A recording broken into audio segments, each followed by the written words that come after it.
Welcome to the Seniors Rock Show, presented by the Law Office of Michael Robinson, PC, on News Radio, Wham 1180.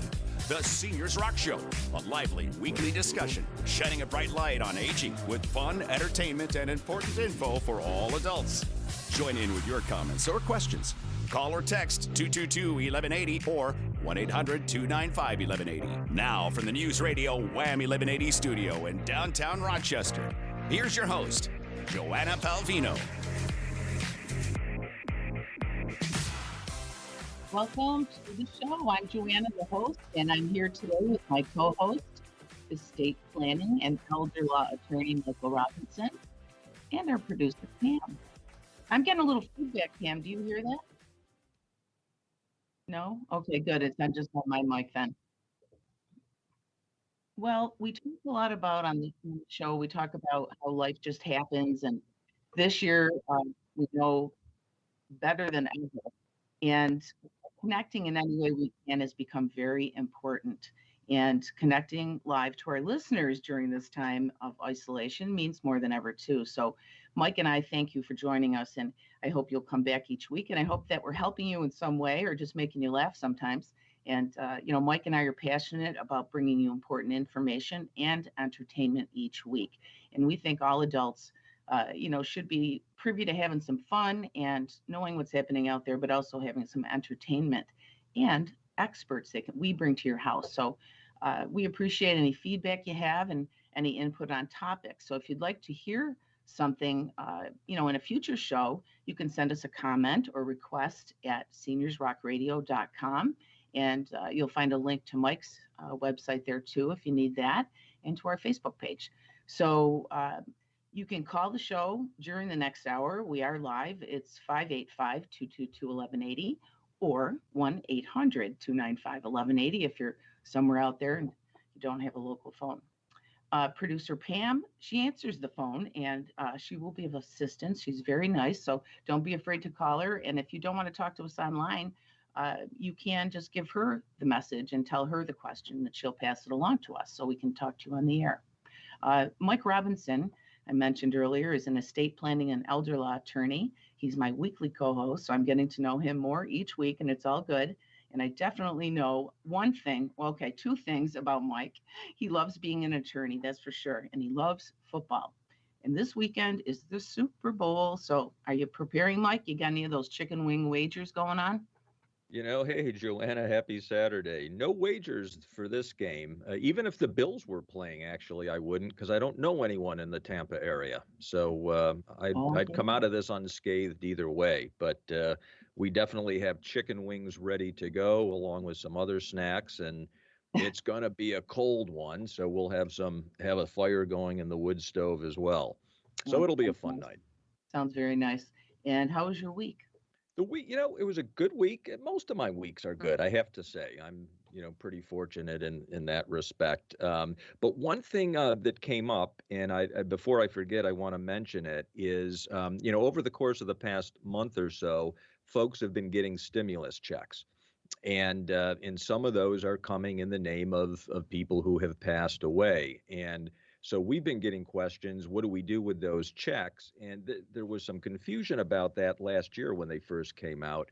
But the Treasury Department ultimately did issue some regulations. And if the check is received after the person has passed away, the check does need to be returned. And there's a specific procedure the Treasury has put out for that, depending on whether it's a hard copy check or whether it was direct deposit. So if anybody needs that information, they can reach out to our office. Our email address is info@mrobinsonlaw.com, and we'll be happy to send you that information if you need it. If you don't have access to email, you can call us at 374-5210 and just ask for the stimulus check return instructions, and we'll be happy to send that out. Well, that's some good stuff, and you always bring important information, and especially before we have some fun, I think that's a good thing to do. And that is, so folks, don't tear it up, right? Don't throw it away. Make sure you send it back, and if they need help, they can contact Mike Robinson. Exactly. There is a specific procedure. And also this past week I had, well, actually it was a little more than a week ago, I had an experience that led me to draft this week's myth of estate planning. And as you know, each week we take a look at some of the myths and misunderstandings with estate planning that cause people problems. And this myth is, as long as my will or trust specifies who's to receive my assets, my estate plan is all set. The truth, however, is that there is more to creating an effective estate plan than merely executing a will or trust. And the issue here has to do with how assets are titled and with beneficiary designations. And one of the blogs I shared this week addressed the issue. Because unless the asset titling and the beneficiary designations are properly coordinated with your will or trust, your plan is not going to work as you intended. And I'll give you a couple of examples. And the one that prompted this was just about a week and a half ago. I met with someone who had estate tax concerns. And in our conversation, he assured me that the attorney who drafted the will for him and his wife included trust provisions to protect their estate from estate taxes. Well, I knew enough not to leave the conversation there, so I asked him to tell me a bit about his and his wife's assets. And he told me that all of their financial accounts and real estate was owned either as joint tenants or had designated each other as beneficiary. And I explained to him that with that situation, none of their assets would be controlled by their wills, and consequently, the full value of all of their assets would wind up in the taxable estate of the surviving spouse, giving them no estate tax protection whatsoever. And this is a mistake we do see fairly often, and it happens because the attorney who drafts the will never asks about the assets and never provided any guidance as to how to make sure that they would be covered by the will. And another very common mistake we encounter, very similar, is when someone names their children under their will or trust to be equal beneficiaries of all of their assets, but we discover that they have one of the children listed as a joint owner on their accounts. And often that's done as a matter of convenience so that the child can write checks on their behalf. But what those folks don't understand is that upon their death, those jointly owned accounts pass directly to the child whose name is on the account and completely bypass their will and or trust. And very often that child then refuses to share any of those funds with their siblings, which is sad. But even when they do, it creates tax issues for them. So the lesson here is that merely signing a will or a trust is not a complete estate plan. You really need to make sure all assets are titled properly and all beneficiary designations are properly coordinated with the will or the trust to be sure that your estate plan will work as you intended. And that's something that the attorney you're working with should be doing for you. You would think so, huh? And well, I know an attorney that'll help out, and that's you, Michael Robinson. So thank you for that. And your webinars are very helpful. We say this every week. I can't say it enough. You learn so much. There's no obligation at all to go online to mrobinsonlaw.com and check it out. They have the webinars listed there, and you can sign up and enjoy it from home and ask questions if you want to, or just sit there anonymously. And it's a very educational thing to do. And of course, we all have a little extra time now, I think. I keep thinking I have extra time, but I don't know, because I still feel busy. You do wonder where it goes, busy. Don't you? I know. And I'm still laughing about the chicken wing thing. And I had to share this with you. Chicken wings are the top snack passion for the big game. We probably all knew that. But you can't believe how many chicken wings are being consumed tomorrow. And it's 1.24 billion, that's with a B, will be consumed on Sunday. So yeah, February is a big month for food and for love. And we're going to talk about a couple of those things coming up in the next hour. But thank you for bringing up that pretty simple concept of you need more than a will, folks. And Michael Robinson will help you to understand why if you go to the webinar, like I said. And is there anything else I know you snuck your Grateful Dead in there. I don't know if folks know that what is it from the Twilight Zone, It's that the music, Twilight Zone but it's theme, actually the yes. Grateful Dead, Yep, right? when they brought back the Twilight Zone, I think it was back in the '80s.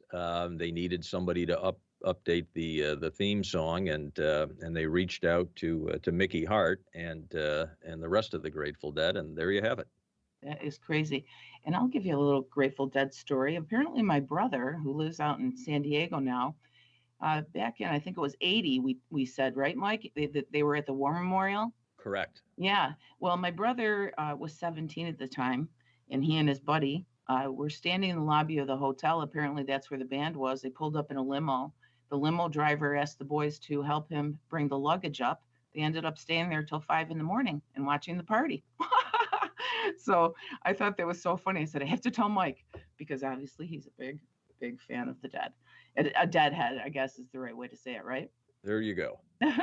So I have quite a few friends that are, and so it's a fun band, and boy, a lot of longevity, and that goes right with our show, Seniors Rock, right? Absolutely. I mean, so many of our, of our listeners and of my clients, I know people who were at Woodstock, who were at Watkins Glen in '73. So that's our age group. Absolutely, yeah, we've seen a lot, and it's pretty cool. And coming up, we're going to be talking about National Days and Awareness Months, and some of those probably came about, while we've been living around here. So stay tuned, folks. We'll be right back. In these uncertain times, we're all concerned with protecting our family's legacy and hard-earned assets from nursing home costs, unnecessary taxes, and the expense and delay of probate. At the Law Office of Michael Robinson, P.C., we've spent over 34 years helping families just like yours preserve their wealth and leave a lasting legacy for those they love. Register for a free educational webinar to learn how you can protect you and your family. mrobinsonlaw.com. That's mrobinsonlaw. Michael Robinson here with host Joanna Pelvino on the Seniors Rock Show. And Joanna, we thought we might inspire some new business ideas today, or maybe inspire folks in their own housebound celebrations this month by talking about National Days and Awareness Months. Yes, let's do that. That sounds fun. Yeah, and many countries adopt specific causes to promote during a given calendar month. Some are commercially driven, some are passionate about noble causes and raise public awareness about serious diseases or for important global issues like climate warming and human trafficking.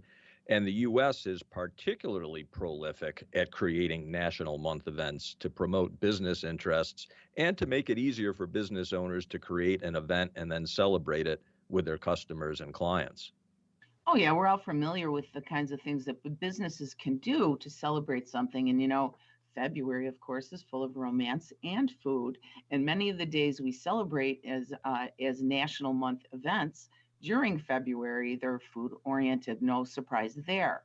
However, February also hosts some very important dates, and they include Women's History and Black History Month, and two important causes, of course, that many businesses and nonprofits can also play into. And there's some other ones, though, that are kind of funny, and they're very obscure, and some I didn't know about, and one I learned about today from the guest that's coming up. But there are several events that are observed each February, and according to this website that I found, A Balance Every Day, I'd like to, Mike, have you blast through them with me. There's a few, and you can give me any comments you'd like, but why don't you go ahead with the first very obscure one? Yes, well, I didn't know this, but February is Adopt a Rescued Rabbit Month. So perhaps that's a marginalized animal group. I don't know. It's also National Bird Feeding Month, which I guess is good for the winter time because there's not a lot else for them to eat if we don't put something out for them. Bake for Family Fun Month. Chocolate Lovers Month, I guess they could go together, and it's Great American Pies Month and National Cherry Pie Month. And so I guess we got everybody covered. If you're hungry, this is the month to be in. And I love the National Bird Feeding Month. I don't know if I've ever told you, but I actually live down by Lake Ontario. You knew that. But we are on a migration route here and along the ponds along Lake Ontario. And we see so many birds. And my favorites, I have some feeders out on my patio, and it's for the little chickadees. And they are so fun. And they talk to each other with the little D's. They go dee, dee, dee, dee, dee. Depends on how many D's they do. That's how they're talking to each other. It's fascinating. So I love it. And I'm trying to make them feed out of my hand. So one of these days, I'm going to tell you, I had them on my hand feeding. So I'm doing a little bit. I get closer every time, and they just sit up there, doing their D's. But anyway, I love all that food stuff. And I will mention that is also, you missed one, National Eat Ice Cream for Breakfast Day. So yeah, if I'd known that, before I had breakfast, I would have definitely had some. But we'll hear more about that later too. So it's also National Care About Your Indoor Air Month. And one of our clients, of course, sponsors is Wise Home Energy. And Jeff is always on here talking about home assessment. And you can call there now. He told us last week you can get a virtual and free home assessment if you go to wisehomeenergy.com. So check that out in February. And it's National Senior Independence Month. Our guest today, Patty Singer, she's a personal trainer, and that's what she does. She promotes health and increased independence. Comes with that, right? That's what I figured. And it's also International Boost Self-Esteem Month, and we can always use a little of that, I think. I know I can. That is for sure. And Pam is letting us know we've got a caller with a question. Jean, are you there? Hello? Hi, Jean. How are you? I'm well. I do have a question. I'll give you a little background. My mother's an 85-year-old widow who has a home in her own name. And in a will, she left that home to one of my brothers, which is fine with us. And my brother moved in to help her. She's in good health, but, just to help her around a little bit, around 3 to 4 years ago. And I was told by a senior person in one of those agencies, Lifetime or whatever, one of those attorneys there that give advice, that there was something called the Homestead Exclusion, which means that if a homeowner has a son or daughter who lives with them in the capacity of kind of looking after them and can substantiate the fact that they do live there, that the home itself would be exempt from any kind of collection from any kind of agencies. Is that an accurate statement? I think so, Jean. So, yes, the rule is, and this is a Medicaid eligibility issue, that the homestead is considered exempt, or a transfer to a child would be exempt if that child lived with the older adult for a period of at least 2 years before they were going to apply for Medicaid. So yes, that information you were given sounds accurate.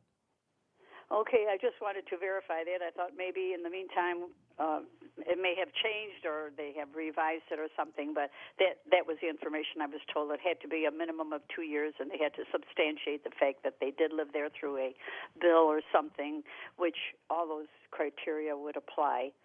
Correct. Yep. And it's a good thing. You're absolutely correct. When time goes by, it's always good to check and make sure nothing's changed. Okay. Well, it sounds like the information I was given. I thank you for your time and your courtesy. You're very welcome. Have a wonderful day. Thanks for calling, Jean. All right. Thank you. Bye-bye. Bye now.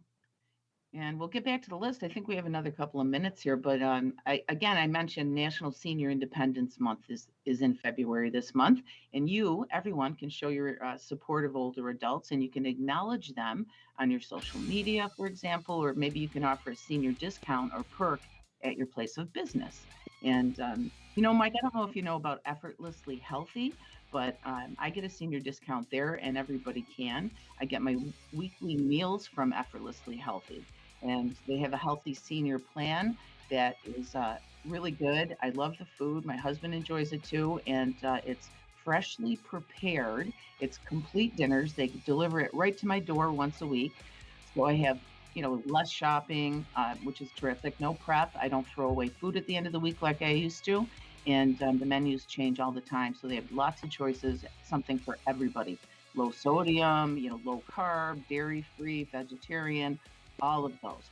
And it's a local owner. Her name is Shayna, and she uses some of her grandma's recipes. I love it.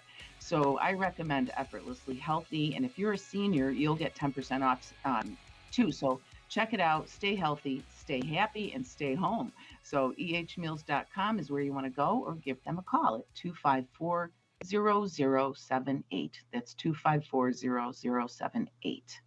And Mike, did you have any other? What about Worldwide Renaissance of the Heart Month? What's that about? We'll be back. For over 34 years, the Law Office of Michael Robinson, PC, has helped families protect their hard-earned wealth from nursing home expense, probate, and taxes. Visit us online to register for our free educational webinar to learn how you can protect you and your family. mrobinsonlaw.com. That it is, Pam. Thank you. I like that song. And welcome back, folks. I'm pleased now to welcome our guest for today. Her name is Patty Singer. She's a certified personal trainer, a health educator, and a writer. And you've probably heard her name or seen it in print because she's been around town for a while, and she's a great reporter. She specializes also, I was surprised to find out, in activity programs for older adults and people who are new to exercise, or maybe haven't been around it for a while, like me. I kind of go off and on, so I'm looking forward to this. She's a Rochester resident, and Patty is a former health and medical reporter. She wrote extensively about the lack of price transparency in healthcare, and she gardens and hikes, and those are two activities that she says fuel her art. I'd like to welcome to the Seniors Rock Show now, Patty Singer. Hello, Patty. Hi, Joanne. It's great to be here. Thank you so much. Oh, I'm so happy to have you on. I know I've heard you, quite often with our friend Matt Wilson. You do a podcast with him, and that's always enjoyable. But today we're going to be talking about one of the other things that you do, and that's to help folks to get started with exercise and activity programs. So my first question, of course, is, this is the first question. What did you have for breakfast this morning? Oh my gosh. Okay. So today is Eat Ice Cream for Breakfast Day. It's a national holiday or national event. Actually started in Rochester many years ago by a mom who, and I can't remember her name, and I wrote about her, and I'm embarrassed to not recall her name. But if she's listening, she'll know it's her. She was trying to entertain some children in winter. And that winter was not as open as our winter, where you couldn't send them out to play all the time. So the first Saturday in February was Eat Ice Cream for Breakfast Day. And I tell you, if we were on video, boy, would I be just wowing you right now. So I started the oatmeal last night, crock-pot oatmeal, and made some pancakes this morning. And my sister-in-law and I put ice cream on our oatmeal and pancakes, and we had a little bit of chocolate sauce on top, and it was the favorite breakfast of who'd been her brother and my partner for many years, who passed away. And when we had the first Saturday in February, he and I would make ice cream for breakfast on French toast on oatmeal. So we had breakfast this morning in honor of him, and it was wonderful. Oh, what a great thing to do, and what a wonderful way to remember him.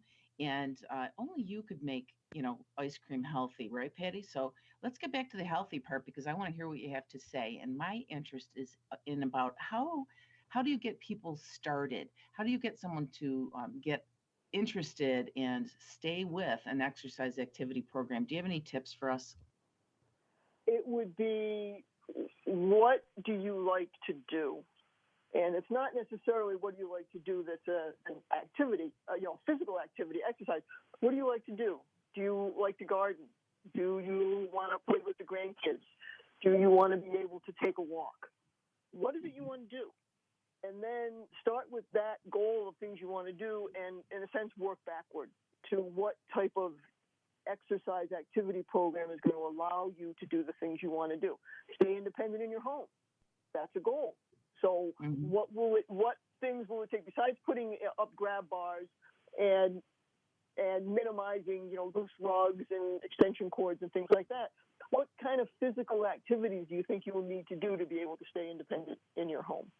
So start with the goal and then work backward to find ways and talk with your physician, find qualified personal trainers, physical therapists who can help you with the activity plan to allow you to reach that goal.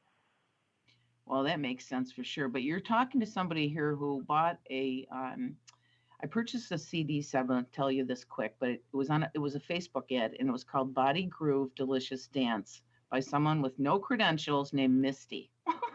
So I got this thing, and this is a true story. The dancing looked really fun. I thought it's better than the treadmill, and I did a couple of times, and I actually enjoyed it. And then in my wild abandon, with Misty telling us we could do whatever we wanted, I hurt my back. And so it's been on the shelf ever since. So I know I like to dance, but that didn't work for me. So I need to get back to, in my head too, because I know you've said that it isn't just physical, Patty, right? Well, tell us more. No, it's not. I mean, there's so many aspects of health. So for people who want to buy something off the internet or want to do something like that, my suggestion to them would be aware of what your physical capabilities are right now. Can you do that? Could you dance? If we could go out dancing, could you go out dancing? Like, can you dance in your living room? So is the activity something that you can already do safely? And again, that makes sense. If you want to be able to do a different type of activity, it has to be safe, so you may have to build up to things if you have been inactive for a long period of time. If you're active and you want to try a new activity, you may find some muscles get sore because you just haven't used those muscles for that activity, but you have a baseline of fitness.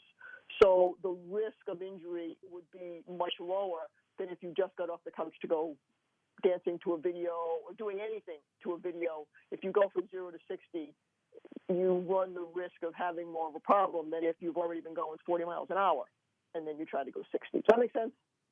Yeah, it does. And that makes complete sense. And we've got another minute or two here, maybe two, but I wanted to ask you if you could give the folks any tips on exercising safely in the winter. What do you advise there? And then we'd like your contact information if anyone would like to get a hold of you.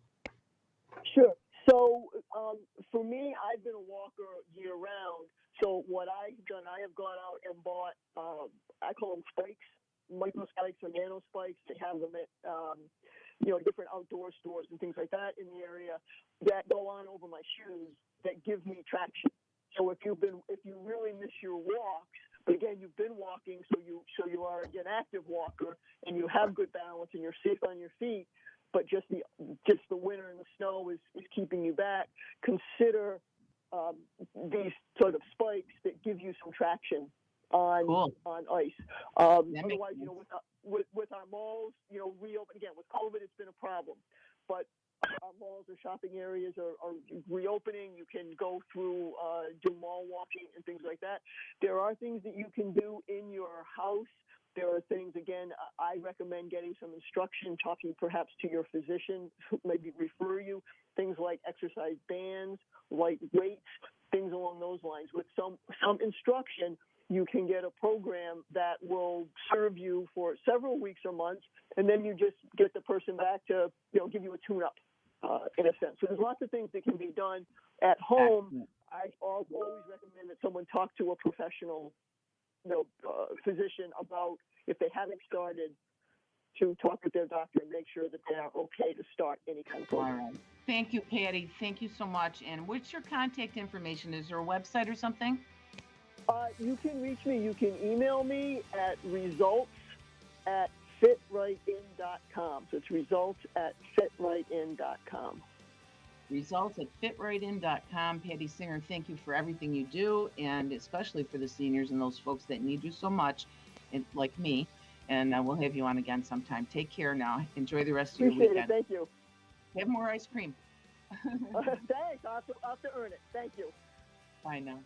Genesee Valley Physical Therapy. Hi, this is Dan Geen, physical therapist and owner of Genesee Valley Physical Therapy. And today I'm bringing you a very important public service announcement. The state of New York is a direct access state, which basically means you do not need a doctor to refer you for physical therapy. You can simply call Genesee Valley Physical Therapy, and one of our friendly, knowledgeable receptionists will talk to you and help determine if we can help you feel better with either traditional physical therapy or even wonderful aquatic physical therapy.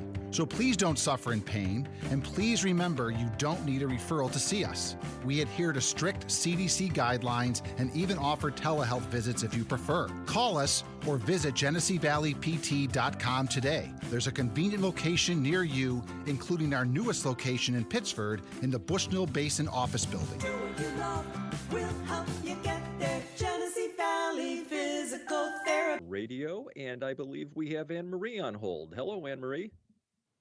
Well, hello. How are you this afternoon? Oh, I'm challenged. All right. How can we help? Well, are you able to answer a question that I have? I hope so. Fire away, and we will see. When is it okay to transfer farmland out of an irrevocable trust? Well, I'll tell you, there's a couple of considerations there. One is, does the trust instrument allow for the transfer? And if so, to whom would it allow the transfer? So that's always going to be the first inquiry. And then secondly, it's what would be the purpose for doing that? And that would, there's a number of considerations that go there that would require some additional conversation. And I'd be happy to have that conversation with you if either after the show here or if you'd like to call the office on Monday, because there are a number of factors that we'd want to consider. But first of all, we need to know, is it even allowable according to the terms of the trust document? And there's some places in the trust to look for that information? There is, and I'd be happy to review that for you. That'd be wonderful. Yep. So just send that along, or as I say, give us a call on Monday and we'll figure that out. Call your office? Yes, that would be the best. And that's 374-5210. And happy to give you some ideas there. And no cost for that. Just happy to look it over for you. Well, that's wonderful. I really appreciate that. I hope that you get to enjoy some of this wonderful, precious sunshine we have. Thank you. You as well, Anne Marie. Thanks so much for calling. Okay, Thank you, Anne Marie. goodbye. And now it's time for our Grape Spotlight Company of the Week. And that is Tom Cappan and Solstice Senior Living at Fairport coming up. And he's on the line, I think. Tom, are you there? Yes, I'm here, Joanna. Thank you for your patience while we take the callers. Those they're very important to us, and I appreciate that. So I'd like to know more about your company. And did I pronounce your name right? Captain, yes, very good. Yes, Captain. Thank you. Okay, so Solstice Senior Living at Fairport. Tell us all about it.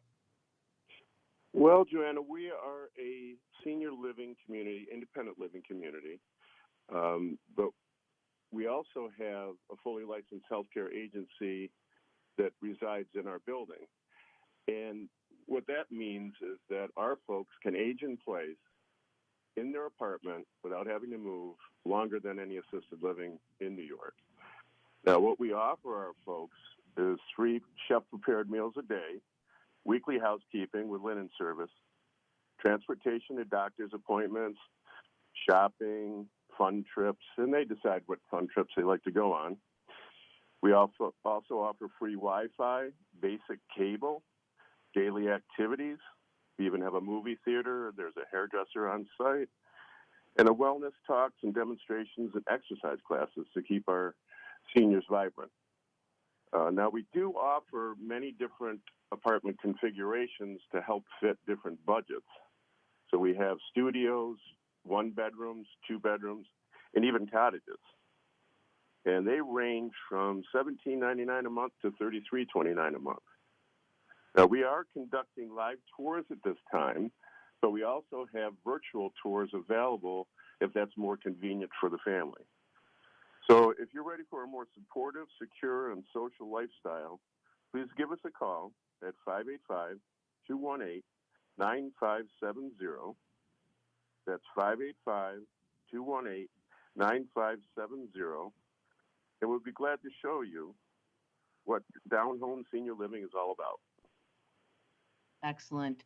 Thank you, Tom Kappen and Solstice Senior Living at Fairport, for your work in support of area adults and for being a member of GRAPE. So if you're out there, folks, you want to learn more about GRAPE or you're interested in joining yourselves, you go to grapeelder.org. And Tom, I love your signature on your email. It said, growing old can be fun if you do it with the right people. And Yeah, that's like us, true. Mike. We're fun. Yeah. I mean, the best thing we offer people at our community is the folks that we have there. It's like one big family. That's awesome. Well, thank you so much for participating today and for being a member. And we'll see you in the virtual meetings one of these days soon, hopefully. That sounds good. You have a great day. Thank you, Tom. Have a great day yourself. So we've got a little time left, Mike. And, next week we're going to be, it's going to be almost Valentine's Day when we do our show on Saturday. The next day is Valentine's Day. So we're going to have an author and a gerontology expert here. Her name is Jennifer Fitzpatrick. She is going to chat with us about, are you ready? I'm ready. Should I whisper this? How seniors can and do still feel sexy. And that is, and we're going to crush some of the old stereotypes about older people and feeling sexy and how we might do that. She's really awesome. And she's a gerontologist. It's not all fun and games. She knows what she's talking about. So I hope you folks will join us for that next week. And I wondered, while I was getting prepared for this, Mike, are you 60 yet? I am. I this past December completed my 61st circle around the sun. Yeah, and I think your birthday is the day before mine. Is it really? Yeah. Another Sag. I love Sagittarians. They're a fun bunch. We're going to have to celebrate together when we can. That's right. Yeah, someday when we can actually be in the same room. Oh boy. Anyway, I know that next Saturday we're going to feel the love, and seniors are one of the rapidly growing groups, one of the fastest growing groups of online daters, and there's going to be some interesting things that we're going to talk about. So put the grandkids in the other room, folks, and turn up the volume. We're going to talk about love next week. So thank you to our guests. Thank you to our sponsors, and thank you to you listeners for being with us today and for coming back next Saturday. And it's always a pleasure. Mike? Be well and be kind. And seniors rock.